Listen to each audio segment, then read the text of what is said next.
छोटी छोटी गैया छोटे छोटे ग्वाल, छोटी छोटी गैया छोटे छोटे ग्वाल, छोटो सो मेरो मदन गोपाल, छोटो सो मेरो मदन गोपाल। जय जय गौ माता। दोस्तों, मैं योगेश्वर महिन आज एक ऐसा चमत्कारिक विषय लेकर आपके सामने उपस्थित हुआ हूं, जिससे आपको अपने जन्म को सफल बनाने और मोक्ष पाने के लिए कुछ भी प्रयत्न या जत्न नहीं करना होगा। बस गौ माता की सेवा या गौदान करके अपने जीवन के सभी पापों को, कर्मों को काट कर मोक्ष प्राप्ति का फल पा सकते हैं। जैसा कि आप जानते हैं, भगवान योगेश्वर कृष्ण को गोपाल कृष्ण कहा जाता है। उनका गौ माता से बचपन से ही नाता रहा है। गौदान और गोपालन कोई साधारण कर्म या कार्य नहीं है। इसे करने के बाद आपका जीवन भौतिक और आध्यात्मिक सुखों से भर जाएगा। सबसे पहले हम बात करेंगे गौदान की। इसकी मुख्य विशेषता यह है कि प्रत्येक मनुष्य को जीवन में कम से कम एक बार गौदान करना ही चाहिए। ये गोदान कन्यादान के बराबर फल देता है। आपको ज्ञात होगा कि मृत्यु उपरांत जीव को वैतरणी नदी को पार करना अति आवश्यक होता है, और ये पुनित कार्य हमारे 36 कोटि देवी देवता भी करवाने में सक्षम नहीं है।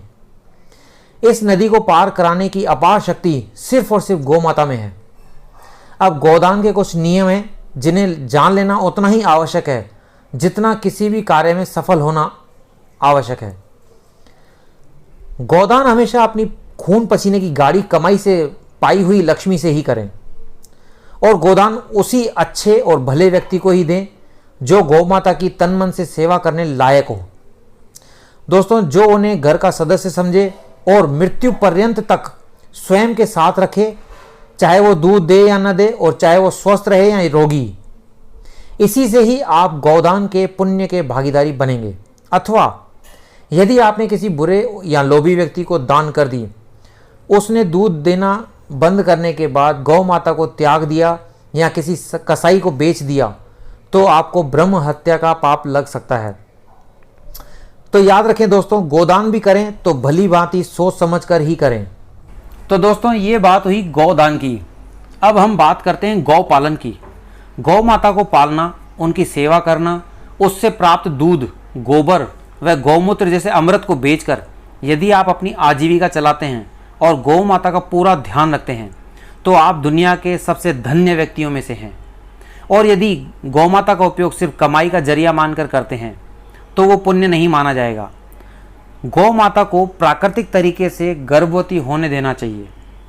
अपनी आजीविका चलाने के लिए हर साल सुई द्वारा शुक्राणु डालकर उसे गर्भवती करके दूध हासिल करना, यानी गौ माता का बलात्कार करने के बराबर जैसा पाप लगता है। आर्थिक और धार्मिक तौर पर किए गए कार्य से गौ माता प्रसन्न होती है और हमें पुण्य लाभ मिलता है। आगे चलते हैं। आज हम आपको ऐसे रहस्य बताते हैं जो बहुत कम लोगों को पता है, मगर हम चाहते हैं कि संसार के हर व्यक्ति को पता होना चाहिए कि गौ माता हमारे लिए कितनी महत्वपूर्ण है तथा असली व सही गौ माता कौन सी है। भारतीय गौ माता, जिसे देसी गाय कहते हैं, वो सफ़ेद, भूरी या काली होती है और जिनके पीठ पर एक थुम्बी होती है। देसी गाय की इस थुम्बी में सूर्य केतु नाड़ी होती है। इसे आमतौर पर शिवलिंग की उपमा दी गई है। सूर्य केतु नाड़ी सूर्य की शुद्ध किरणों को अवशोषित करके सूर्य की संपूर्ण शक्तियों को गौ माता की पवित्र देह में धारण कर देती है। सूर्य देव की स्वर्णिम किरणों से ही गौ माता का दूध हल्का, शुद्ध, पवित्र, पौष्टिक और हल्का पीलापन लिए हुए बन जाता है। इस पीलेपन की वजह से ही गाय के दूध को स्वर्ण क्षार कहते हैं। ये स्वर्ण ही गौ माता के दूध को शक्तिशाली बनाता है। इसी वजह से गौ माता को सूर्यपुत्री भी कहा जाता है। गौ माता के दूध स्वर्ण क्षार से हमारे शरीर के लगभग सभी रोग समाप्त हो जाते हैं। कुछ बच भी जाते हैं तो उन्हें गोबर और गौमूत्र से समाप्त किया जा सकता है। गौमूत्र पीने से मोटापा, एलर्जी, वात, पित्त, कफ के सभी रोग समाप्त हो जाते हैं। इसे पीने व नहाने के लिए भी उपयोग किया जा सकता है।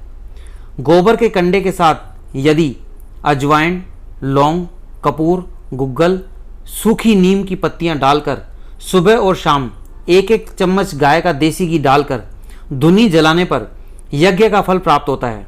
इस धुनी से घर में किसी भी प्रकार का वास्तु दोष हो, रोग हो, तंत्र मंत्र टोने टोटके हों या किसी की नज़र लगी हुई हो, ये सभी रोग स्वतः ही ठीक हो जाते हैं। अगर समय का अभाव हो, रोज ना कर सकें, तो पूनम, अमावस्या और 11 के पवित्र दिनों में करने से भी पूरा लाभ मिलता है।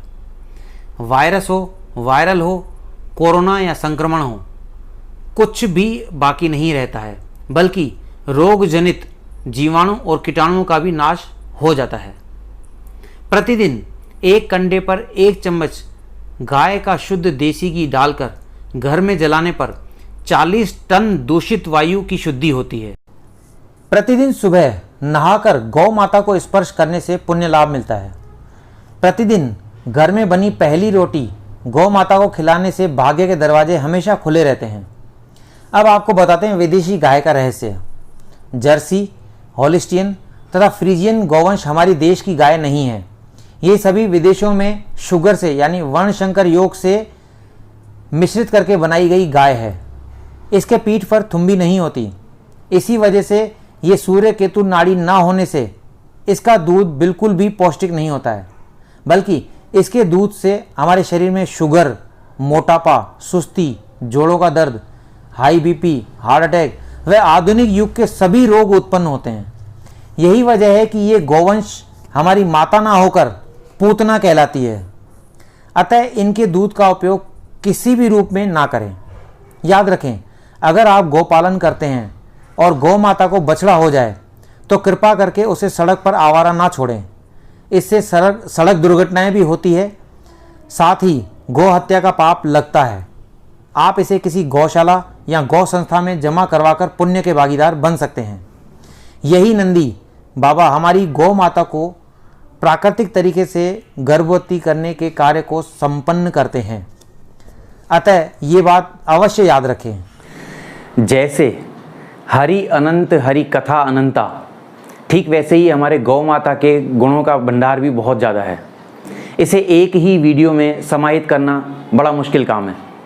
अतः हम समय समय पर आपको दूसरे वीडियो बनाकर उनमें गौ माता का बखान करते रहेंगे। तब तक के लिए जय जय गौ माता, जय हिंद। अब मन की बात। गाय दान से ही सदा हो वैतरणी पार, हम सबका इस लोक में हो निश्चित उद्धार। गाय घास अरुपात खा देती अमृत दान, लोक और परलोक की यही श्रेष्ठ सोपान। गाय का दर्शन सुख दे, गाय परम कल्याण, गाय दान से ही जगत में मोक्ष पाए इंसान। गाय हमारी जान है, जीवन की मुस्कान, दूध दही और घृत का करे ये हमको नितदान। गाय धरा अरु शारदा, तीनों एक समान, तीनों का फल एक है जब हो इनका दान। गाय मनुज को पुष्टि दे, करती जन कल्याण, गाय प्रतिष्ठा जीव की, ममता पूर्ण प्रमाण। नहीं नष्ट होता कभी पुण्य गौ का दान, भाग्यवान है जन वही जो करते गौदान।